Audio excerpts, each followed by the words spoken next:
Okay. Thanks.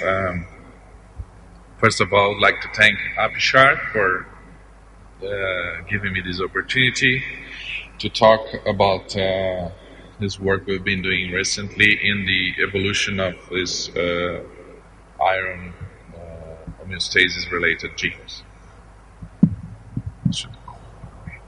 Okay. Okay. Thanks.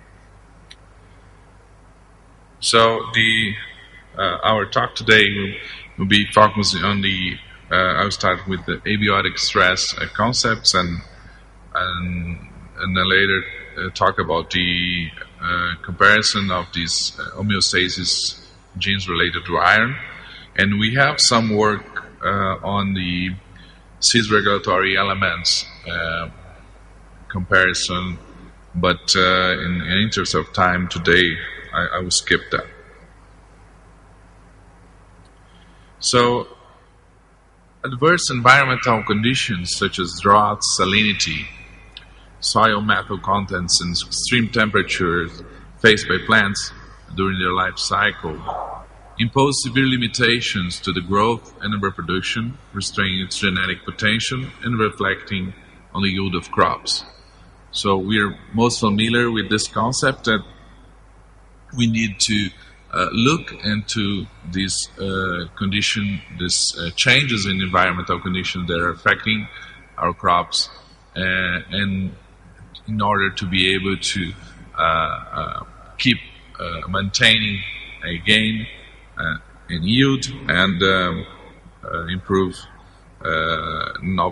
make novel trades. These genetic gains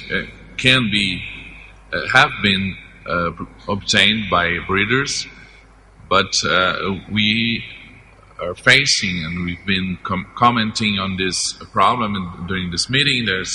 We are facing the 9 billion people question by 2050, and so it makes us aware that we need to speed up as much as we can the improvement of these crops, and in order to be able to cope with this increase in population size.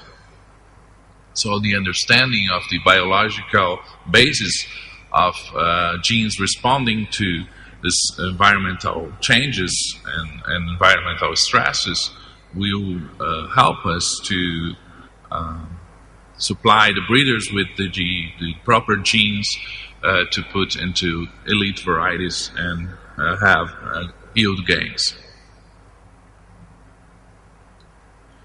So abiotic stress sometimes is a little bit misunderstood, and we need to stress that, or to make a point that the abiotic stress could be defined as a negative impact of non-living factors on the living organism in a specific environment.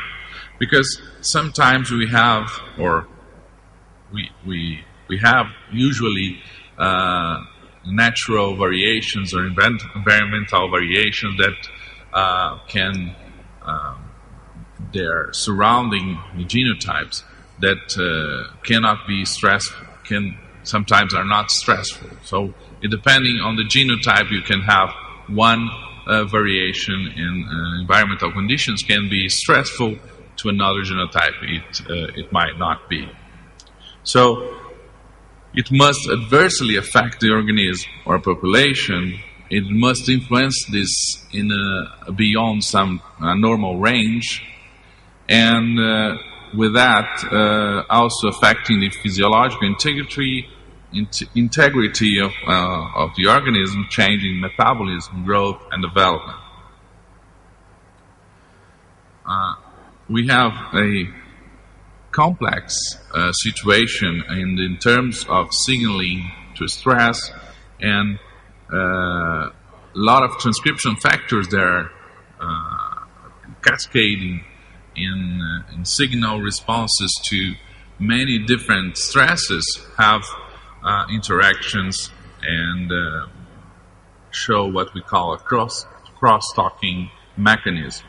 So sometimes it's not so easy to be able to change one gene and not affect the response of a genotype to other stresses, or even to have something called yield penalty. So it's important. The challenge we have to understand the abiotic stress include the identification of the sensors and signaling pathways for the abiotic stresses, to understand the molecular basis, the identification of key factors, to examine the long-term plant responses under multiple abiotic stress conditions in nature, and the establishment of experimental conditions that mimic field conditions.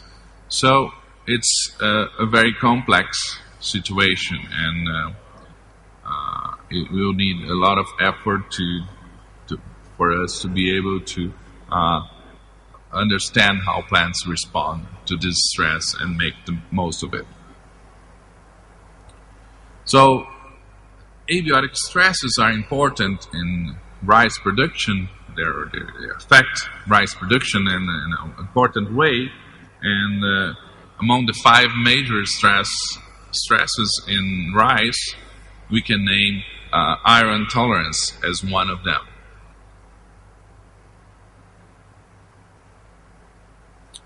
As we've heard just in the talk before mine, in a very elegant way, iron is an essential element to cellular processes, and it has a need for to combat the human deficiency. It's one of the problems that we have in poor populations, and we should be able to, or we need to be able to improve the iron content in grains. But in some parts of the world, like South America and Africa, and even in some regions in Asia, the conditions in which rice is produced can make more iron available than the plant can cope with. So we start to see symptoms of toxicity. So it's important to see this difference. Even though we need to produce plants that are tolerant to iron, we don't want them to exclude iron. The ideal situation would be to have a plant that be iron tolerant, and also to deposit iron in the grain.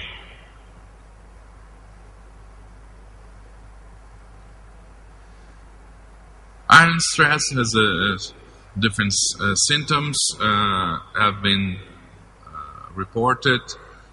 Some of them are dark spots on the leaf surfaces, necrosis and death of leaves. Sometimes we see chlorosis. We see reduction of grain yield, growth retardation, and death of plant. This is a picture of a field in Brazil with showing a patch of iron, excess iron in the soil.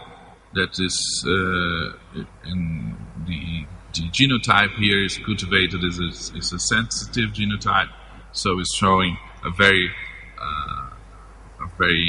contrasting phenotype with a tolerant variety. So our model is rice. Well, most of us here work on rice, and because rice is important and is one of the 3 cereals most important in the world. But some people sometimes think that Brazil wouldn't be a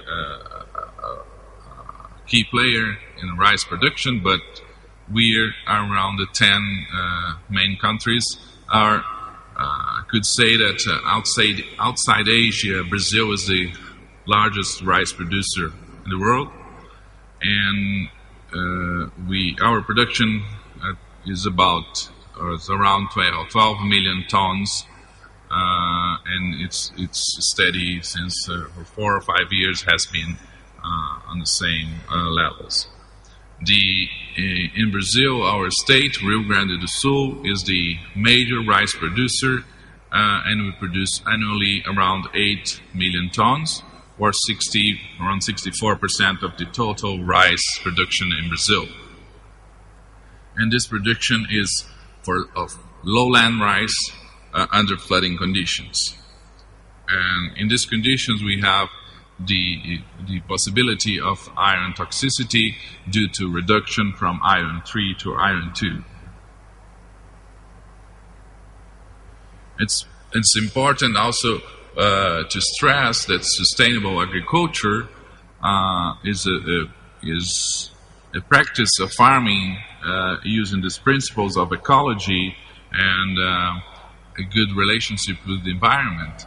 And if we think of having sustainable rice farming in soils with iron toxicity, we need to develop iron-tolerant genotypes. The ideal genotype, as I have said before, would be then an iron-tolerant but grain accumulator genotype. So the factors that influence iron toxicity are many. You can have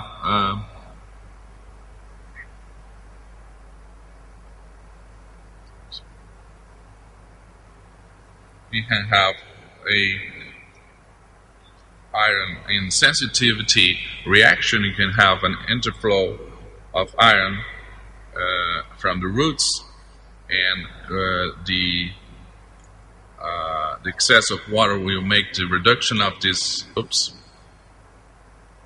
iron on the soil rhizosphere, and the uptake will be sometimes higher than what the genotype can cope with. Then you have also the possibility of having a accumulation of rice in the stems and the leaves, and generating toxicity. The formation of free radicals also can be a byproduct of the excess iron generating toxicity. And on the other side, if you look at the tolerance, there is the possibility of having at the root level some oxidation power or selectivity. And sometimes we see some accumulation of iron on the roots. Iron just doesn't enter the plant and makes like a layer of a reddish color on the top of the leaves, of the roots, and sometimes that can affect the uptake of other nutrients. There are some tolerant genotypes that can accumulate. They don't exclude iron, they accumulate iron, but they are able to send this iron into vacuoles or depositories that in order to avoid the toxicity of this element. So I'm not going to talk much about these strategies since we had a talk before, and he can do a much better job than I. But what I would like to stress is that the two strategies, one is reduction based, and you have the key players here are a proton ATPase sending here you have a proton ATPase acidifying the rhizosphere, and this acidification can reduce ferric iron into ferrous iron, and this iron can be then uptaken with the IRT transporter. This is a strategy for non-grasses, but rice has it. That's an exception to this model. The other strategy is a chelation-based strategy with the secretion of these phytocytophores and the complexion with iron 3, and then there's a transport of iron 3 into the plant. And a combined strategy would then have both and be able to uptake both iron, ferrous and ferric iron.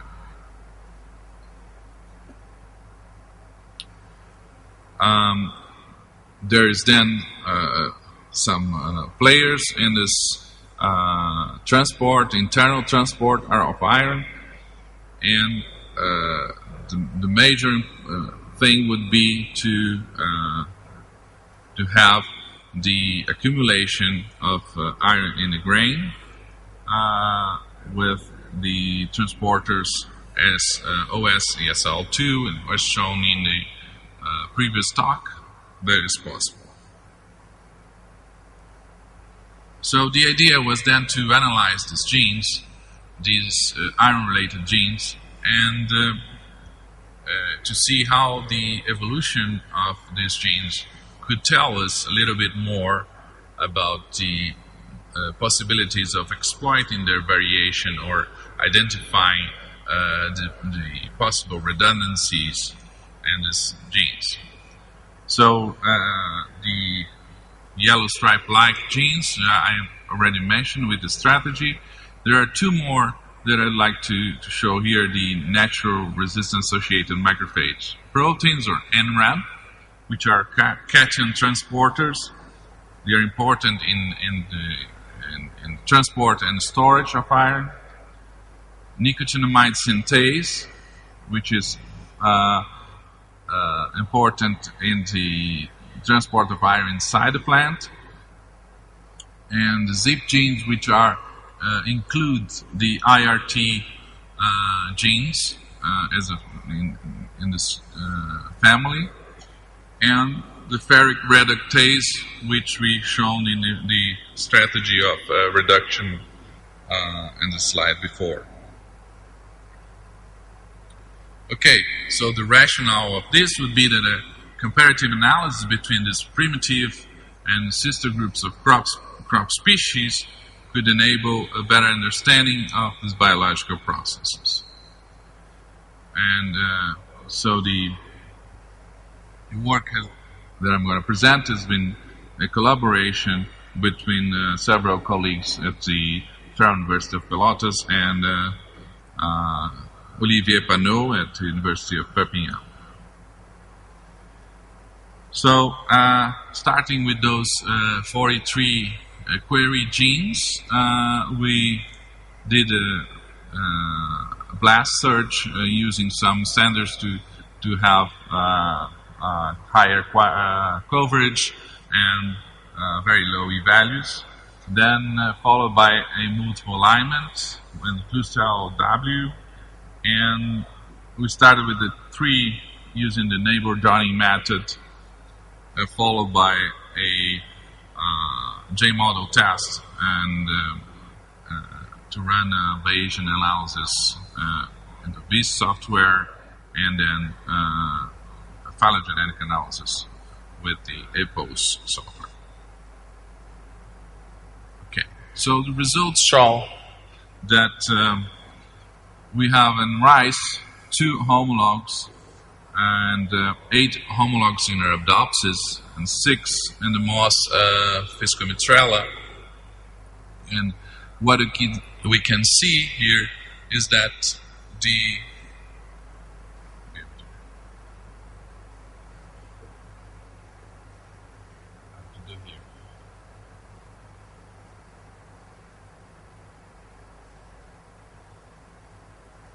it's hard to show with this. Okay. Okay.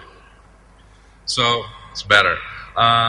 So the rice homologs are 2. They're shown in red arrows here. So what we see is that there's the basal moss genes are located here, and we have two copies. They're the cluster with this FRO1, and there's another cluster forming around OSFRO2. This is closer to this ancestor gene, and there are several other ZIP genes that were found, probably being reported to function as burst oxidases and pathogen defense.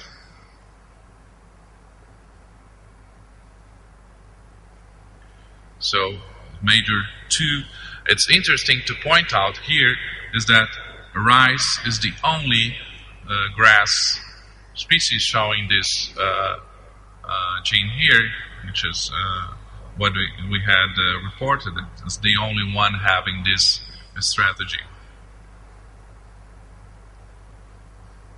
If we look at the nicotinamide synthase, nicotinamide and synthase NSA genes, there were 3 homologs in rice, as have been shown already, and 4 Arabidopsis and 2 moss homologs. The moss genes seem to have a cluster here in the basal part of the tree, and then we have 2 major independent lineages showing monocots here and dicots here. Interesting, the tight clustering of OS and AS1 and 2 are consistent with a very similar function of these genes in rice. So apparently this is a very strong negative selection for this gene not to change.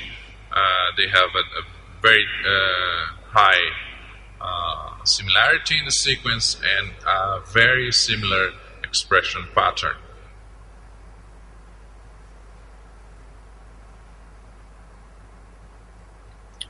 If you look at the ZIP and transporters, which IRT are in, there are 2 rice IRT genes here, 3 Arabidopsis, which cluster here, 1 here, and 4 moss genes, which are in the bottom here. So in this case, apparently there are 2 duplications before this monocot-dicot split, and the monocot copies look more distant to the ancestral IRT genes than the dicot copies. So the monocot copies are here, and there's 1 dicot here, Arabidopsis copy. There's possibility of a paralog lineage for this gene occurring.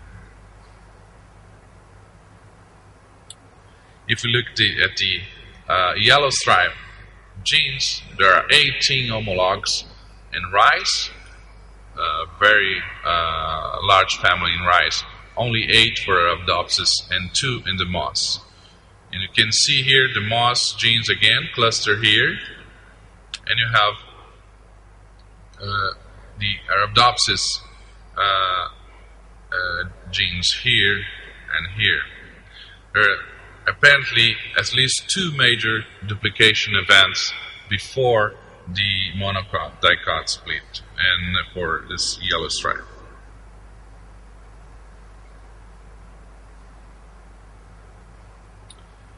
And the NRAMP genes, there are 8 rice homologs and 6 Arabidopsis, and again 4 moss homologs clustering here, or showing this part here, and there's this gene clustering with this Arabidopsis genes, but there's no evidence. You see here, we have monocots and dicots, and monocots and dicots, and the same in these 2 clusters. So it seems that this no evidence of divergence between these major flowering plant groups. It's an interesting point here. There are 6 homolog pairs of rice and sorghum, and what is would be expected, since we have good sequences for rice, maize, and sorghum, would be, and if they were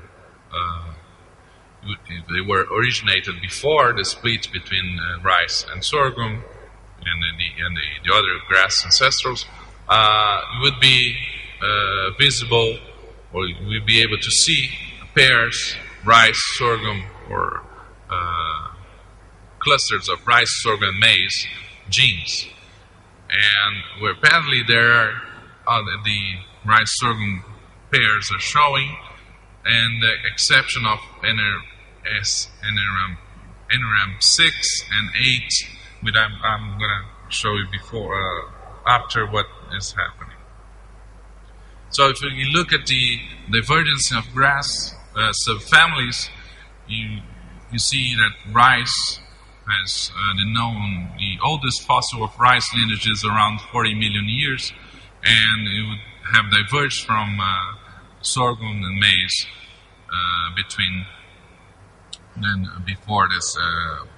after this, between 20 and 40 million years. So those 2 genes that I showed, the NRAM 6 and 8, looking at the duplication and the divergence time, using Rhabdopsis, you see that this gene NRAM 6 have a duplication 110 million years ago. So it's more likely that the sorghum copy was lost in this case. And here in 8, when you have 2 rice copies and just 1 copy of sorghum, and the duplication was dated as 21 million years. So probably this was duplicated in rice after the split between rice and sorghum. We used a ADH to do a molecular clock calibration to reconstruct the bryophyte origin, and then compare the 5 gene families and ADH, the scenario is that NAS, the nicotinamide cytase, is the first one to split 350 million years ago. There's 1 split, and there's one copy here and 1 copy here, showing a paraphyletic origin. The other genes shown a monophyletic origin, with IRT being the oldest one, then Fro showing 90 million years between the internal copies, and NRAM and the yellow stripe apparently were formed from the same ancestral. Okay, and then most duplications of yellow stripe originated very recently, on average 15 million years ago, after the Oryza genus was formed. Okay, I have to rush. Just to show you here, there are negative selection evidence for these genes. We use that and compared with ADH. And NRAM looks to be the fastest evolving of this family. And the comparison of the DNDS ratio indicates negative selection for all these genes, even though you can have some spots of positive selection, but the overall count is negative selection. And this is, I don't know if you were able to see, apologize for this. So you see above the diagonal, you have some sites, or just a few sites with positive selection. Most of them are under a negative selection. And this to show you the genes on the expression profiles, and remember I mentioned to you that OS and AS1 and 2 have the same expression profiles as shown by other reports, but here is clear. As a conclusion, then, early duplication in land plants evolutionary history has appeared to happen. The multi-copy nature of most iron message genes seems to be a strategy to cope with these environmental changes. There's a predefined selection in most genes as an indication of maintenance of function, and N-ramp and yellow stripe have close origin, and it's consistent with the presence of these siderophores in early archaea and bacteria, in the presence of universal common ancestor posterior loss of certain domains.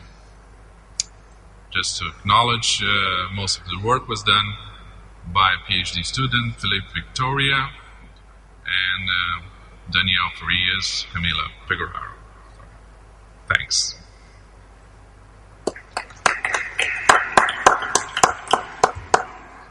Thanks, Antonio. Antonio is just on time, but we've gradually gotten behind today, and we need to, I think, move on to lunch. But please come up if you have comments or questions to Antonio now. And thanks again, Antonio.